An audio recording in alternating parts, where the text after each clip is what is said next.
Okay, so I started my day this morning um, by having some France keto white bread, and I had a slice, and I toasted that slice of bread and put some homemade tuna on it.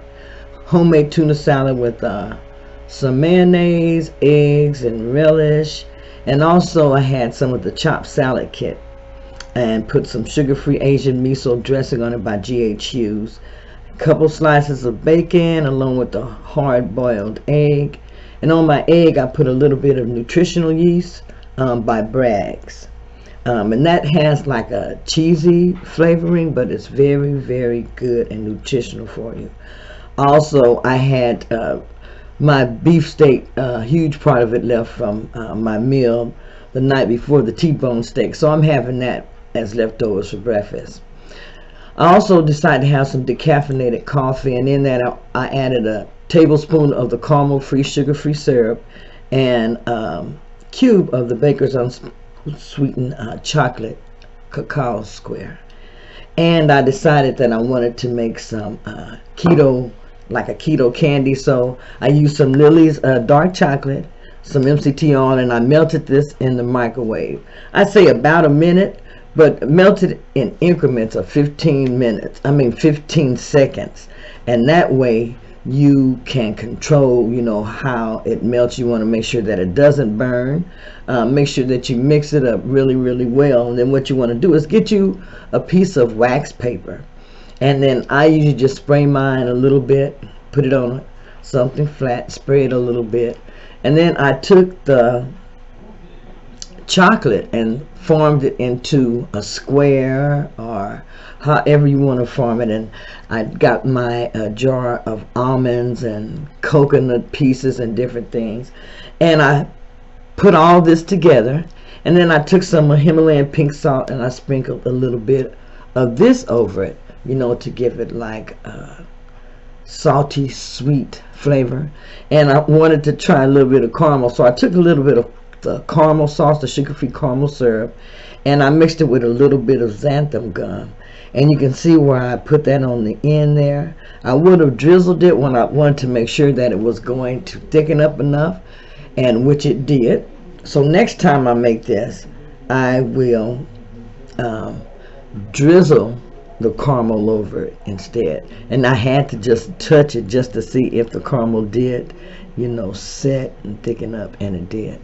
And I put this in the refrigerator for about 10, maybe 15 minutes, and took it out, and it was already ready. And you guys, this is so, so good and so delicious. And I figure from this you probably get about 8, 1.5, or serving or something like that, 8 to 10. And they only come up to about a net carb a piece. Now, so you can eat 2 net carbs, and that's about 2 ounces, a little over 2 ounces of this. And I weighed it out at 1.1, and this ended up being a net carb. For my evening meal, I had bunless burger, and I just put my burger on garden salad, and then I added in all my condiments to that, my mayonnaise, my mustard, my ketchup, and I made zucchini fries. You can use zucchini to replace French fries, and they are very, very good and delicious. For some dessert, I had a little bit of my peanut blubber keto ice cream, and this is only 2 net carbs per serving, and it tastes okay. It's not the best tasting, because the one that I really like is the enlightened red velvet cake, and I haven't been able to find that anywhere for a long time. So I ate a little bit of this and put it back, and then I had another slice of the chopped ham, and earlier I took it and I wrapped it around some cheese.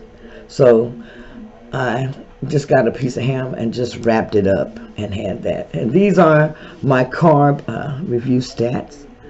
As you see, they came out really pretty good. And with the foods that I ate, I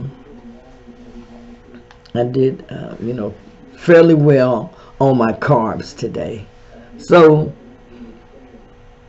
I hope that you had some really good meals, and as you see, you can have some really good meals during keto, and filling meals, and you can remain within your calorie intake. You will remain within your macronutrient intake, as far as counting your fats, your protein, and your carbohydrates. So I had 5% net carbs, 69% fat, and 26% protein. So I did really good on my intake today. It's 2021, you guys, and we can do this.